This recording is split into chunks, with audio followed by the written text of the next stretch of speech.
क्या है आध्यात्म? दर्शन, चिंतन धारा, विद्या या संस्कृति की परंपरागत विरासत। आध्यात्म दर्शन यानी जीवन का शाश्वत सत्य। मानव जीवन से जुड़े शाश्वत सत्यों को जानिए और समझिए उपासक डॉक्टर सोहन राज तातेड़ से हमारे खास कार्यक्रम आत्मविज्ञान में। आत्मविज्ञान यानी सही दृष्टि, सही सोच। भाई और बहनों, मातृशक्ति को नमन। स्टूडियो में आपका हार्दिक स्वागत है, अभिनंदन, सत्कार है। आत्मविज्ञान साइंस ऑफ द सोल कार्यक्रम के अंतर्गत हम आपको सही दृष्टि, सही सोच, राइट थिंकिंग और राइट विजन, राइट थिंकिंग के तहत आपकी नकारात्मक सोच को सकारात्मक में बदलते हैं। आपके गलत दृष्टिकोण को, रॉन्ग बिलीफ को हम राइट बिलीफ में बदलते हैं। आपको हम सम्यक दर्शन देते हैं, आपको हम सही रास्ता बताते हैं। उस रास्ते पर चल करके आप इस जन्म को और आने वाले दोनों जन्मों को जो है अच्छा बना सकते हैं। ये हम सारा कार्य हम अलग अलग एपिसोड्स के माध्यम से करते हैं। तो आज का हमारा जो नया एपिसोड है वो है हर संयोग के साथ वियोग। भाई और बहनों, बहुत ही सुंदर ये सृष्टि का नियम है। ये कुदरत की रचना, कुदरत के कानून के तहत जुड़ा हुआ होता है कि हर क्षण हर वस्तु बदलती है। आज जो संयोग हमारे साथ में आया है, जो जुड़ा हुआ है, वह चला जाएगा। और उसके बाद के अंदर अच्छा संयोग आया है तो वह भी चला जाएगा, बुरा संयोग है वह भी चला जाएगा, क्योंकि स्थायी तत्व कोई नहीं है। ये हमारे जो कर्म है ये भी बदलते रहते हैं। कर्म वैसे तो सब कुछ है। अगर ये कहा जाए कि सृष्टि का कोई नियामक तत्व है तो कर्म सिद्धांत है, वही इस सृष्टि का भगवान है, तो कोई अतिशयोक्ति नहीं होगी। पर वो डिक्टेटर नहीं है। कर्मों को बदला जा सकता है। अपने शुभ को अशुभ में, अशुभ को शुभ में, सजातीय कर्मों को जो है बदला जा सकता है। तो ये सारा संयोग और वियोग के माध्यम से होता है। तो हमें ये मन में निश्चित करके चलना चाहिए, सिद्धांत को हृदयंगम आत्मसात करके चलना चाहिए। हर संयोग के साथ में वियोग जुड़ा हुआ है। तो आदमी को ये सूत्र जब मिल जाता है तो व्यक्ति जीवन में कभी भी दुखी नहीं होगा, डिप्रेशन में नहीं जाएगा, अशांत नहीं रहेगा और हर वक्त जो है वो खुश रहेगा, हर वक्त जो है सुख की स्थिति में रहेगा। अब देखिए, संयोग और वियोग जो है कैसे होते हैं। तो सबसे पहले मैं आपको कुदरत की रचना और कुदरत का कानून बताता हूं। उससे ऑटोमेटिकली सब चीज समझ में आ जाएगी, क्योंकि ये तीनों मिलकर के ही संयोग वियोग पैदा करते हैं और ये उनका ही कार्य है और वही उपलब्ध कराते हैं। तो हम तीनों चीजों को समझें। सबसे पहले कुदरत क्या है? कुदरत वास्तव में एक पूरा ब्रह्मांड है, पूरा एक विशाल लोक है, संसार है, पृथ्वी है, जिसमें हम जो है 84 लाख जीवा योनि के उत्पत्ति स्थान वाले प्राणी। ये 84 लाख जीवा योनि को बार बार क्यों बोला जाता है? क्योंकि ये सारे लिविंग बीइंग्स हैं, वो जन्म लेने के उत्पत्ति स्थान हैं। लेकिन उन जो है जीवों की संख्या असंख्य है, अनंत है। वो इन स्थानों के ऊपर they take the berth and they after taking the birth they are brought up in this environment, and with their ayushya karma, when they finish that role, then they again all the materialistic things goes in the same cosmos, same ब्रह्मांड, same लोक।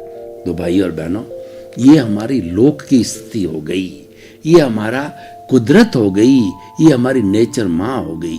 अब कुदरत की रचना क्या है, इसको भी समझना जरूरी है, क्योंकि संयोग और वियोग कौन पैदा करता है, हम उसके ओरिजिन में जाना चाहते हैं। हम उसके जो है वो उसके गहराई के अंदर जाना चाहते हैं।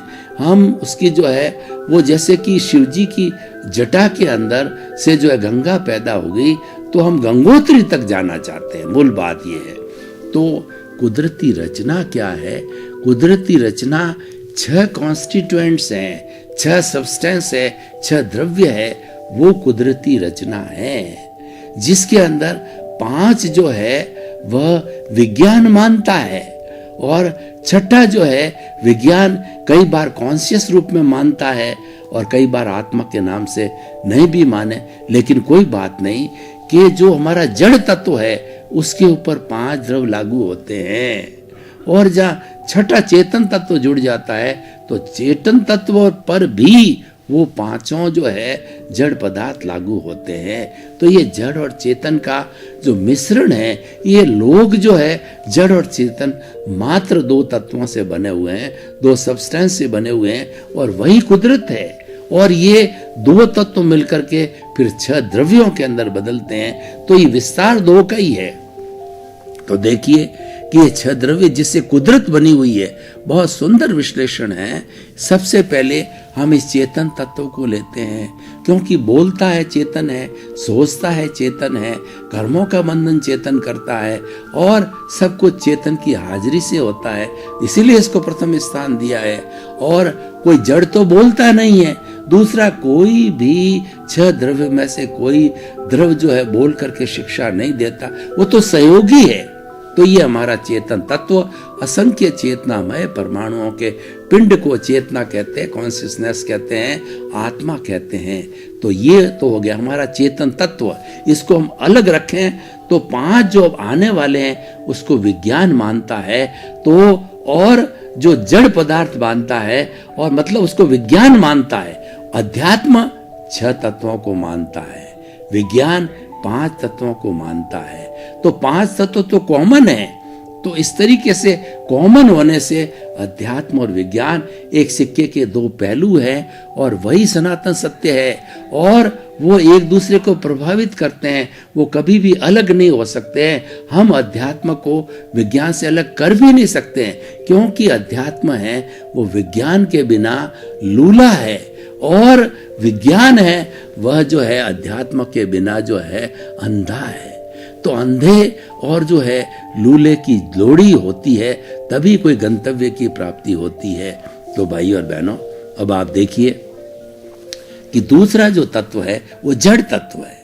ये सारा ब्रह्मांड के अंदर फैला हुआ है, वह जड़ तत्व है।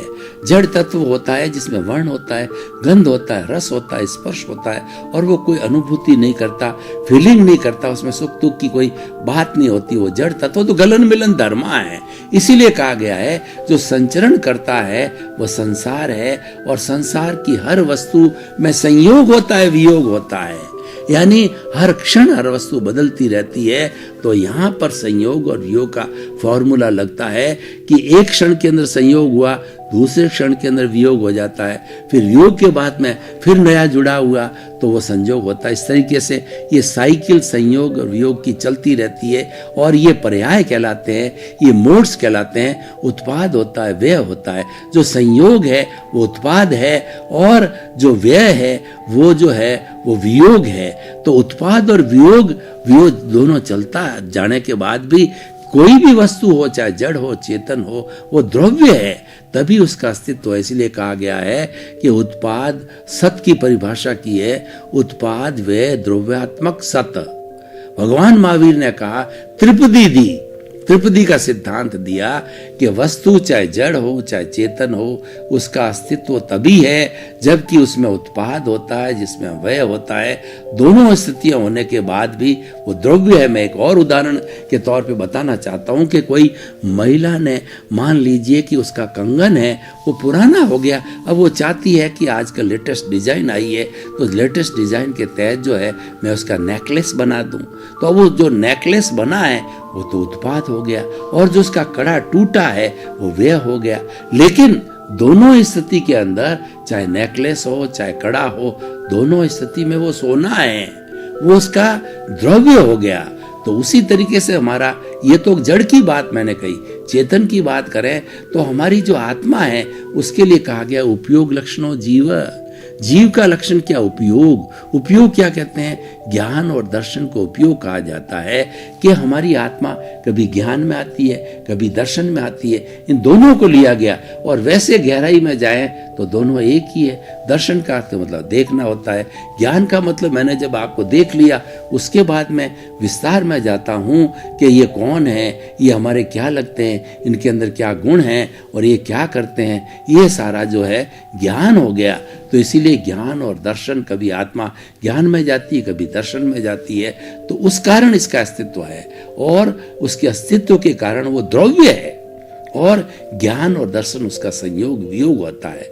तो इस तरीके से भाई और बहनों हम ये बात को कर रहे थे, आगे बढ़ा रहे हैं कि 5 हमने जो 2 तत्वों की बात कही, जो 2 द्रव्यों की बात की, जड़ और चेतन, और तीसरा ये है कि जड़ और चेतन है ये मोशन करना चाहते हैं, मैं हाथ हिलाना चाहता हूं तो पूरे ब्रह्मांड के अंदर, पूरे लोक के अंदर एक पूरा द्रव्य जो कि पौद्गलिक है, अमूर्त है, और वो उदासीन भाव से कोई भी डिमांड करता है तो हर क्षण हर एक के लिए वो हाजिर रहता है।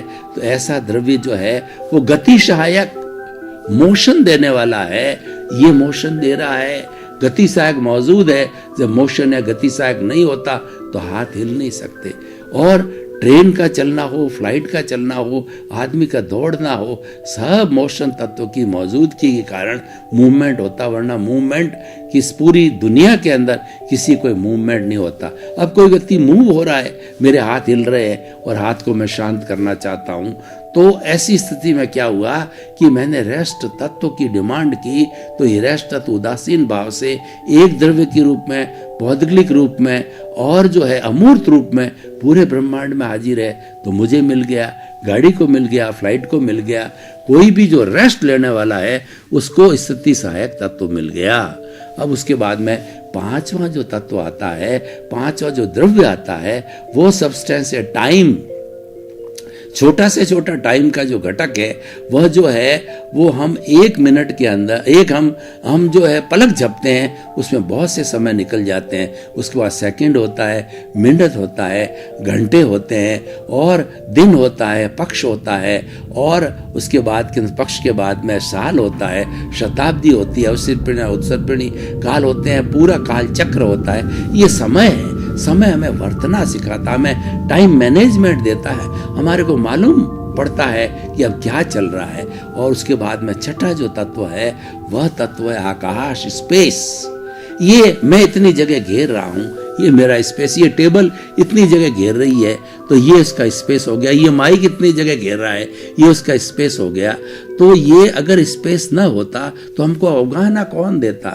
हम एक दूसरे के ऊपर गिरते, हम खड़े ही नहीं रहते, अपने कोई भी वस्तु अपनी जगह पर खड़ी नहीं रह सकती, क्योंकि स्थान नहीं है, स्थान देने वाला होता है, ये स्पेस कहलाता है। जिस तरीके से ये जो 5 जो तत्व है वो 5 तत्व जड़ जगत है, यानी हमारा ये जो कुदरत है इसको मानता है। और छठा तत्व जो है वो हमारा अध्यात्म विज्ञान मानता है, और ये भौतिक विज्ञान मानता है।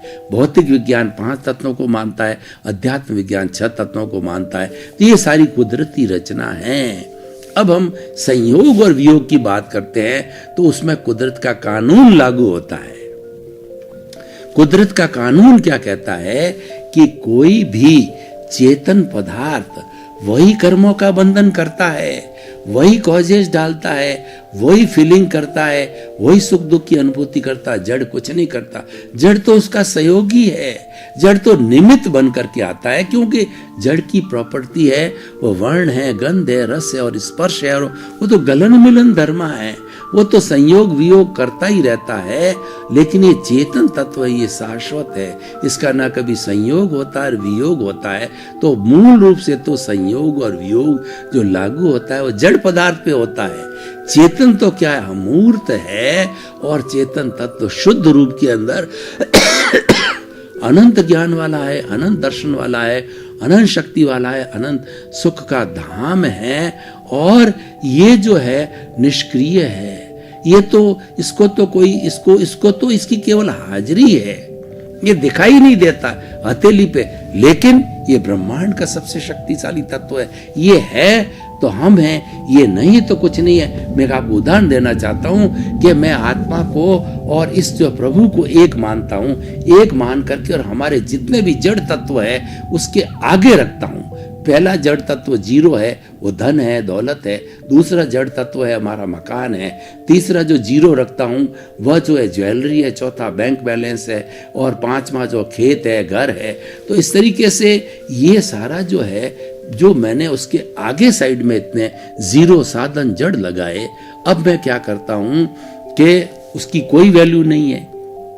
अब मैं उस एक के आत्म तत्व के पीछे साइड के अंदर बैक साइड में प्रथम जीरो यानी धन का जीरो, दूसरा जो धन वैभव का, दूसरा जीरो मकान का, तीसरा कार का, चौथा ज्वेलरी का और पांचवा बैंक बैलेंस का, इस तरह से लगाता गया। तो प्रथम जीरो से 10 हो गया, दूसरे जीरो से 100 हो गया, तीसरे जीरो से 1000 हो गया, फिर उसके बाद में लाख हो गया, 10 लाख हो गया, करोड़, और ये संख्या बढ़ती जी, वैल्यू गुणित हो जाती है। गुणित क्यों होती है?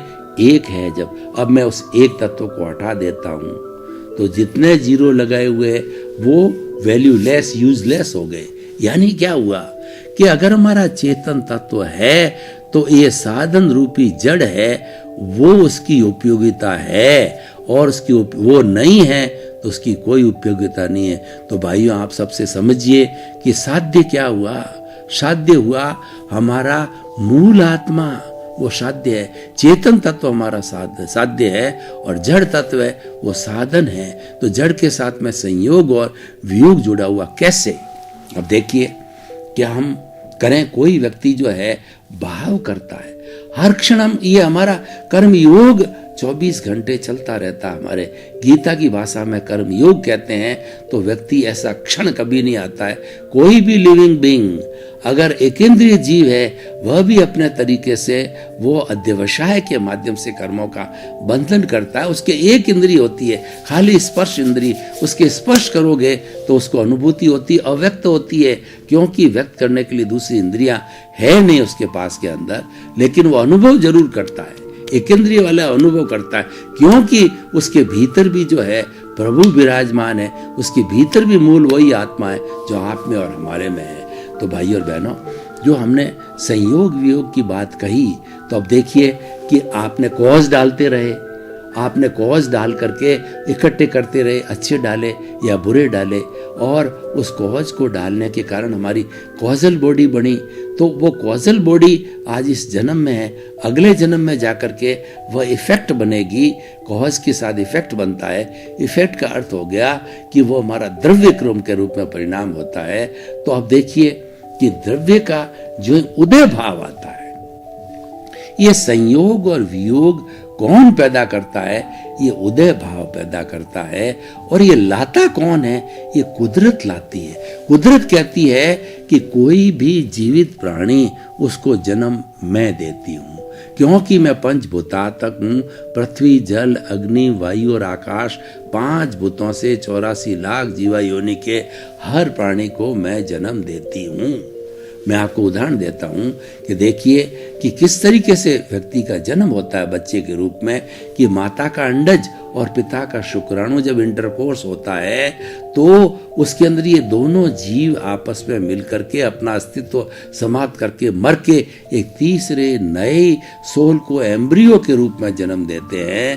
तो और एम्ब्रियो बड़ा होकर के 9 महीने बाद के अंदर बच्चा होता है और उसका जन्म होता है। तो पूरा 9 महीने बाद जन्म होता है। तो अब आप देखिए ये सारा कार्य है वह कुदरत करती है, और वो कुदरत जो है संजोग जुटाती है। मेरे को सुख का संजोग होगा अगर मेरा उदय भाव और मेरा उपादान जब उदय में आया तो उस उदय भाव के अनुरूप जो है वह संजोग ले आएगी। और वह प्रकृति, स्थिति, प्रदेश, अनुभाग, कर्म कितने समय तक आत्मा के साथ रहेगा, और उदय भाव के अंदर कैसा जो है उदय आने पर कैसा वो रस देगा, कैसा प्रभाव देगा, कैसा उसका अनुभव होगा, कैसा अनुभूति होगा, ये सारा कार्य कुदरत करती है। तो जितने समय तक जो है उसको प्रभाव देना है, फिर समाप्त हो गया, वह वियोग हो गया। तो इसका अर्थ क्या हुआ? संयोग, वियोग, फिर संयोग, फिर वियोग। तो इसका मतलब ये शाश्वत सत्य है कि हर संजोग के साथ वियोग जुड़ा हुआ होता है। तो ये बहुत बड़ा सूत्र है। अगर मैं आज इस एपिसोड को आज कसौटी पर कसूं या जो श्रोताओं के समक्ष जो है वो खुला करूं जिज्ञासा समाधान के लिए, तो हम इसकी सोशल यूटिलिटी और इसकी जो है उसके बाद के अंदर इससे क्या लाभ होगा व्यक्ति को, समाज को, इसकी क्या प्रासंगिकता, इसका क्या रिलीवेंस है, वो जानना चाहेंगे। तो भाई और बहनों, ये सूत्र जब किसी के हाथ में लग गया, हर संजोग के साथ वियोग जुड़ा हुआ है, तो कभी भी दुखी नहीं होगा। अगर उसकी उच्चतम दुख की डिप्रेशन की अवस्था में आएगी, अरे वो ध्यान करेगा ये भी चला जाएगा। इसलिए हर वक्त चिंतन करो, चाहे आपको सुख की स्थिति आवे तो भी भूलो मत कि ये भी चला जाएगा, ये जाने वाला है, ये नाशवान है। क्योंकि जड़ नाशवान है, शाश्वत है वह तो हमारा चेतन तत्व है, प्रभु है, भगवान है, ईश्वर है, आत्मा है। उसी के भाव में रहना स्वभाव रहता, उसके चिंतन में रहना, उसकी भजना करना, उसके गुणों को याद करना, उसकी रचना को याद करना, सारा चेतन के खाते में रहना है। वह जो है हमारा कहना चाहिए पुरुषार्थ है, वो हमारी जागृति है। तो वो चेतन तत्व ही ऐसा है कि उस पर ये जो संयोग वियोग लागू नहीं होता है। संयोग उसकी तो केवल हाजिरी है, संयोग और वियोग है जड़ पदार्थ पर होता है। इसीलिए इस सूत्र को ध्यान में रखें तो हम कभी भी दुखी नहीं होंगे। और जब दुखी नहीं होंगे तो संभाव की स्थिति आ जाएगी। क्योंकि हमारे साथ दुख आया, हम सोचेंगे यह भी चला जाएगा। सुख आया तो हम फूलेंगे नहीं, क्योंकि हमारे मन में रहेगी ये भी थोड़े दिन का है। आज जिस पर पद पर बैठे, ये पद साल में 2 साल में जाने वाला है, तब जाने वाला है, वो स्थायी नहीं है। तो इसका क्या घमंड करना। तो आपके साथ में कषाय की उत्पत्ति नहीं होगी। संयोग और वियोग का ज्ञान करने से हम संभाव में आ जाते हैं। हम जो है समता की साधना में आ जाते हैं, हम संवर की साधना में आ जाते हैं, हम अपने निज स्वरूप में चले जाते हैं। तो जब ये हमारे में संभाव आ जाएगा तो हमारे राग द्वेष पैदा नहीं होंगे। राग द्वेष पैदा नहीं होगा तो कर्म बंध नहीं होगा, हम कर्ता भी नहीं बनेंगे, हमारा मालिकिनी भाव भी पैदा नहीं होगा। क्योंकि हम देखेंगे कि ये तो आज संयोग आया है, तो ये तो चला जाएगा, तो मैं कर्ता कितने समय, कर्ता क्यों बनूं? बन भी नहीं सकता तो भी बनूं क्या? जैसे मैं धन का कर्ता बनता हूँ, शरीर का कर्ता बनता हूँ, तो कैसे बनूंगे? तो जाने वाला है। और उससे क्या होगा, आदमी कभी दुखी नहीं होगा। और हमारी गीता की भाषा में जो स्थित प्रज्ञ की बात कही कि सबसे बड़ा कर्म योगी, सबसे बड़ा भक्ति योगी, कर्म योगी और उसके बाद के अंदर ज्ञान योगी वह है, वो रोल मॉडल दिया स्थित प्रज्ञ। स्थित प्रज्ञ वह होता है जो संयोग और वियोग में विचलित नहीं होता, दोनों को एक समान समझता है, सुख और दुख को एक समान समझता है, धूप छांव को एक समान समझता है, उससे प्रभावित नहीं होता है। वो प्रज्ञा चक्षु कहलाता है। प्रज्ञा चक्षु कौन होता है? जो कि संभाव में रहता है, जो कि संवर में रहता है और समता की साधना करता है, दोनों को एक जैसा समझता है। प्रॉब्लम कहाँ होती है? ये सुख दुख की उत्पत्ति कहाँ होती है? ये राग द्वेष से होती है। ये संयोग और वियोग को जो है मैं एक से नहीं रहने की वजह से स्थिति होती है। और प्रज्ञा चक्षु तो होता है वो तीसरा नेत्र खुल जाता है, संभाव का, निष्पक्षपात का और लाइक समता का। ये जब खुल जाता है, दोनों को एक समान समझता है, तो संयोग और वियोग जो है ये दोनों होते हैं, ये सृष्टि का नियम है। इस बात को हम जानेंगे तो हम जो है प्रज्ञा चक्षु बनेंगे और हम स्थित प्रज्ञ बनेंगे। हमारा जीवन सुखी होगा, हमारा जीवन शांत होगा और किसी तरह से हमारे जीवन में छटपटाहट नहीं रहेगा, हर वक्त आनंद की अनुभूति रहेगी। तो भाई और बहनों, ये संयोग और वियोग के अंदर स्थिर रहने से व्यक्ति जो है अपने गंतव्य को शीघ्र प्राप्त कर सकता है, क्योंकि इसके अंदर संयोग और वियोग के नियम को, सिद्धांत को जानने वाला व्यक्ति है। अपने स्वरूप में रहेगा, अपने स्वभाव में रहेगा। विभाव में ले जाने वाला कौन है? विभाव में ले जाने वाला संयोग और वियोग है। प्रिय वस्तु का संयोग हुआ तो राग पैदा हो गया, अप्रिय वस्तु का संयोग हुआ द्वेष हो गया। तो दोनों में ले जाने वाला जो है ये कौन है? ये हमारे संयोग है। तो इन संयोगों के साथ जुड़ना नहीं है, इनके साथ निष्पक्षपात में रहना है और इनके साथ में जो है उदासीन भाव से रहना है, उपेक्षा के भाव से रहना है। दोनों को एक समझना है। जब हम एक समझेंगे तो हमें सुख की अनुभूति होगी, शाश्वत सुख होगा। और देखिए, हम और बात करें कि शाश्वत सुख की हमने बात कही, तो सनातन सत्य की बात कही, तो हम ज्यों-ज्यों अपने स्वरूप में रहेंगे और स्वधर्म में रहेंगे। भाई और बहनों, आपका बहुत बहुत धन्यवाद। आप आत्मविज्ञान कार्यक्रम बराबर देख रहे हो, देखते रहिए। आत्मविज्ञान कार्यक्रम में स्वास्थ्य के सूत्र है और सत्संग के सूत्र है और अपने जीवन को अच्छा बनाने के सूत्र है, संस्कार के सूत्र है। जो कुछ चाहोगे सारा आपको आत्मविज्ञान से मिलेगा। तो आप जो है हमारे साथ जुड़े रहिए और प्रतिदिन देखते रहिए, आपको बहुत कुछ अधिक ज्ञान मिलने वाला है। सर्वे भवन्तु सुखिनः, सर्वे भवन्तु निरामया। आपका जीवन आनंदमय और मंगलमय हो। आपके प्रति बहुत बहुत शुभकामनाएं। आत्मविज्ञान में आत्मविज्ञान यानी सही दृष्टि, सही सोच।